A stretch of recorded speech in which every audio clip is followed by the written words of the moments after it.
Oli ku There Is Still Hope, chano yesubi.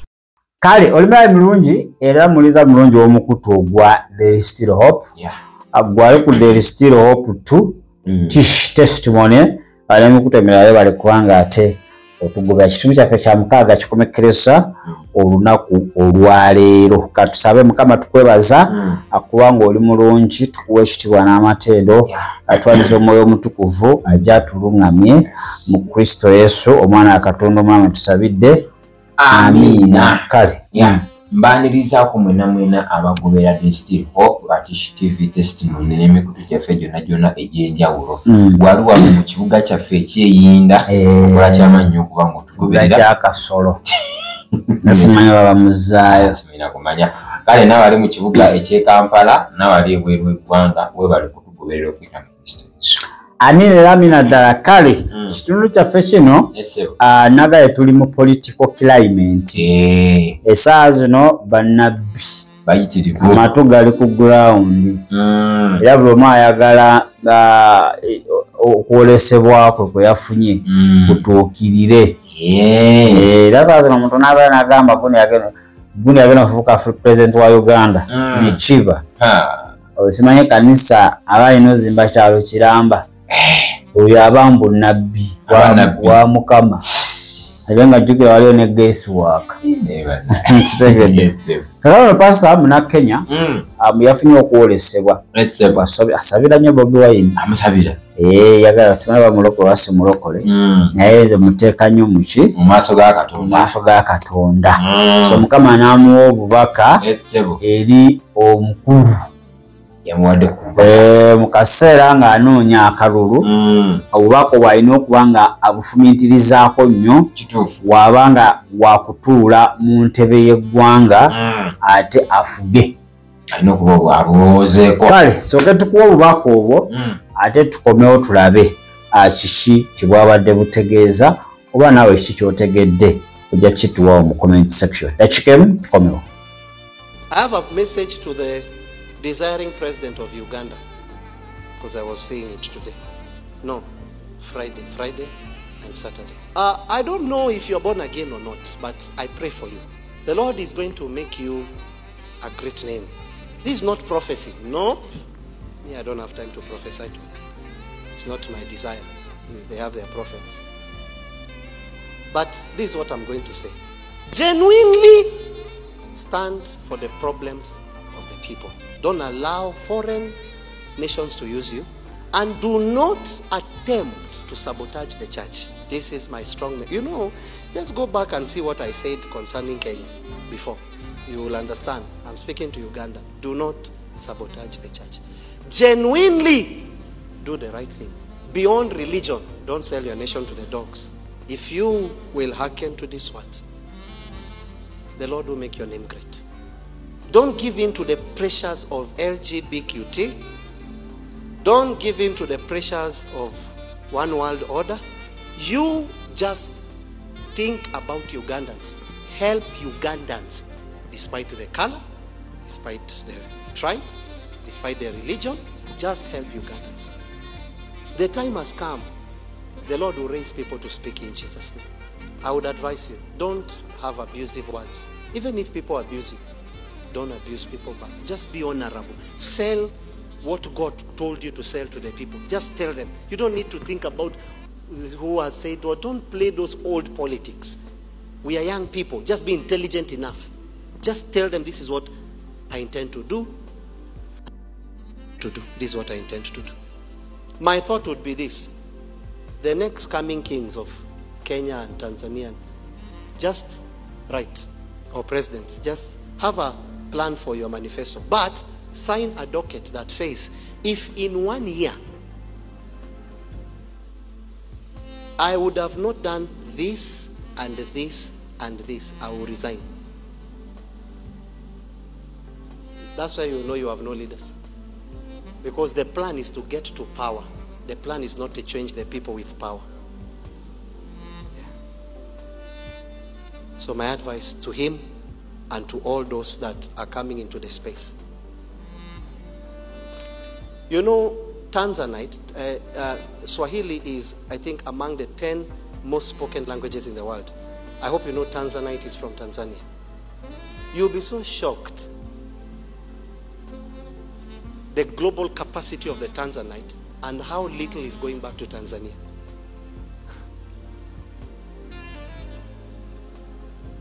I mean, what's the point of being a leader if the people are not enjoying? Is there really a point? Me, I would resign. If you don't want me, kifanya nini?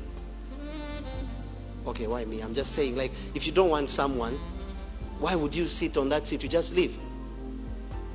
Sugar, Kenyan sugar in Tanzania is more expensive than is cheaper than Tanzania's sugar in Tanzania. How do you even make sense of that?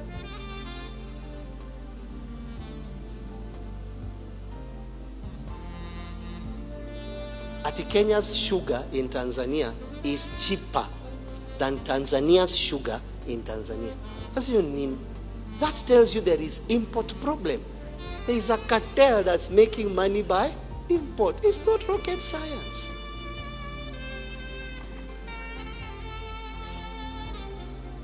The church is the biggest problem, because once the church has no backbone, the government can do what it wants. Tulingira yako bambu tusimbe ebibala wasimbe emiyembe dabala aye tutubona ku factory ekamula juice twaba bavu eno twali ni pamba aye sawa eno ni woli mapamba ezira makulu kuzira katale kale weningira Robert Kyagulanyi tubakukunga ko bati bana mumpe bwa kalulu amazi gebuyende mujja kugeya kuchoga yaifwe okutulugunyizibwa kubitirivu yaja yatole mundu yakita munanda ebyenanda byona byalumuka wale twafunanga ebyenanda era nga amamotoka gasomba ebyenanda byebwerere yakoba mbu tuli mu nkuba mbi yaleeta envuba enungi aye tutubona ebyenanda tuli kulya ivo tuli baswezi dada kona walala wenao kona ayogera ebingi Kamala Musango aya amaina ninzemba sakirehema kansala muruke ikanda webale era bali kundizayo ukadi ya NUP yomurundi ogwokubiri erambise anapos era muruka gange banenda ino era bana bali mungira bali kuida kuba amaze okubakubira isimu people power anguko mubusoga twabona nga ali kulwanisa embera ey'obwavu nze mule nabona nga kiri bulungi people power era bana tweyunge ku Robert Kyagulanyi Sentamu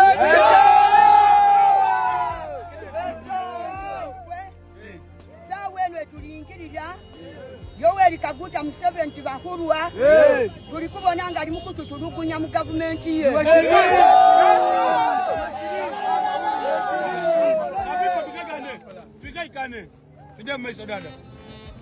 ngekisooka ebusoga wano Museveni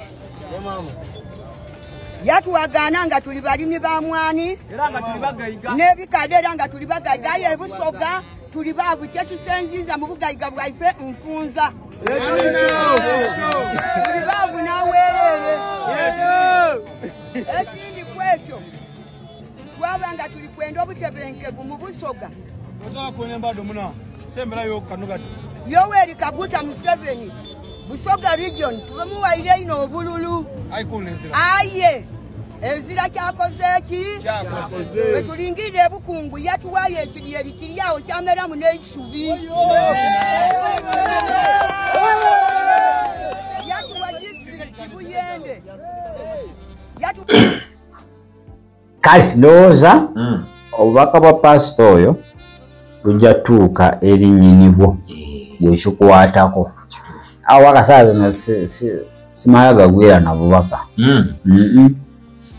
saa zino kati buli omu ayagala kukola linnya nebuuza ekibuuzo obubaka bw'ennaku zino nga buli saidi emu aye tebutuukirira waliwo omusumba ali Nigeria yantama kama nsonyiwe message kali yantama message yakuta naye mwagala wachiri message ye mfu ayogera kula ku Luganda naye terichi baye mula yajja Museveni amita Museveni mukama andaze akwale chance ebiro biweddeyo yalagula ku Kabaka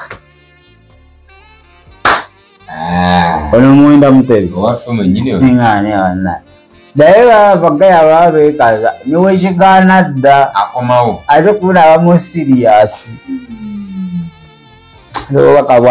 obaka bobu nabyo sitera nnyo bwagala lwao tewali kyakola ate abalina obubaka ate bambi tebajja nnyo ku social media tebeera naye bano abalowoozezza ekubaka saa zino embeera etambula mu ggwanga tugiraba kati omuntu asobola oteebereza nga kusinziira ku kyendaba kino kiyinza obeerawo kati wekibeerawo ne bamuweerawo eriwo bwannabbi kyebakola Matayo bamugamba oyo muweereza wanyi wa Mukama ne bakuferera awo naye message yada agamba okubanga president addako abe nga akolera nnyo abantu okusinga okubanga ate atuukiriza biruubirirwa bye nga ye of which buli munnayuganda kyawishinga omukulembeze addako abe nga ajja to be a leader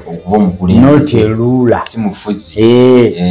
ate kati obuzibu bwe tulina nti tulina abakulembeze nga bo bafuzi nga si leader si mukulembeze wabula nga mufuzi so obubaka badde bumulagi in fact it's all about humble yetwaze aleme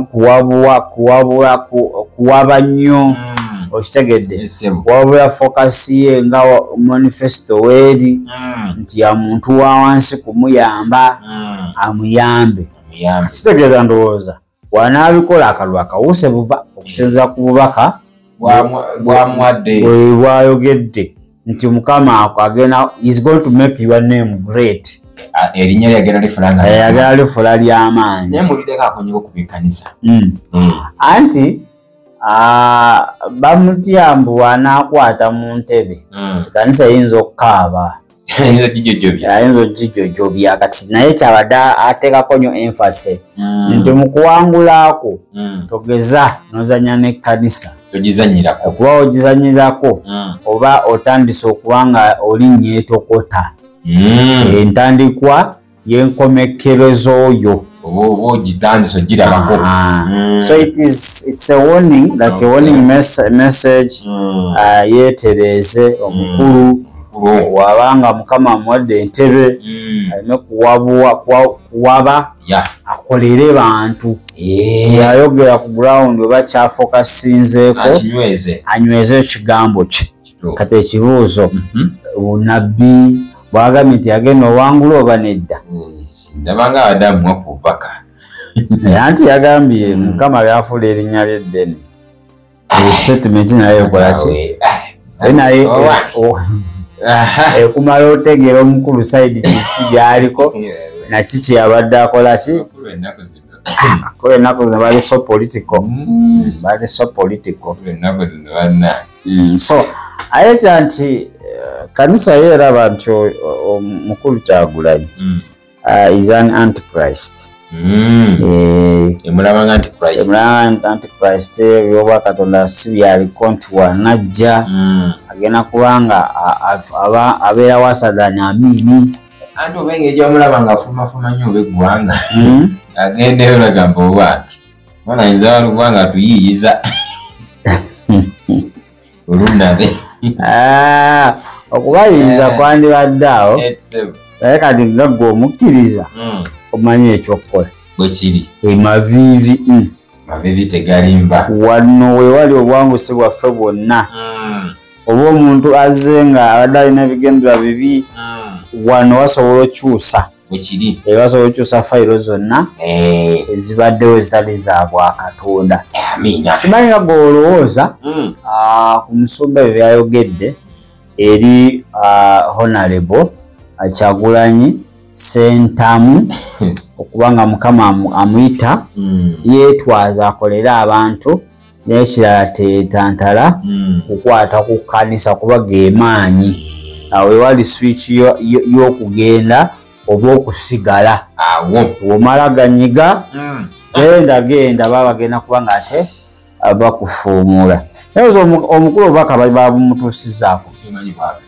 ebwatuuse era abulabye ewabanga waliwo kyatwala ndowooza yatutte wabanga alaba temuli kikye era nakolaki n'akireka naye kaffe tukkirize mukama tongere okusaba nti atuwa omuntu alina omutima ng'ogugwe yesaala yaffe omuntu atagenda agamba nti ate muwogana nnyo mbw ate biki restrictions no omuntu agenda okubeerawo nga mutabaganya mugasse si mwawuze yawuze si munoonya wa bintu wabula ze okuba nga ate akolera ki akolera abantu simumanyi oba yaani naye mukama yajja kubuulira omuntu omutuufu agwagenda okukozesa secure your destiny yajja mubuulira asobola okubulira ye alaba bonna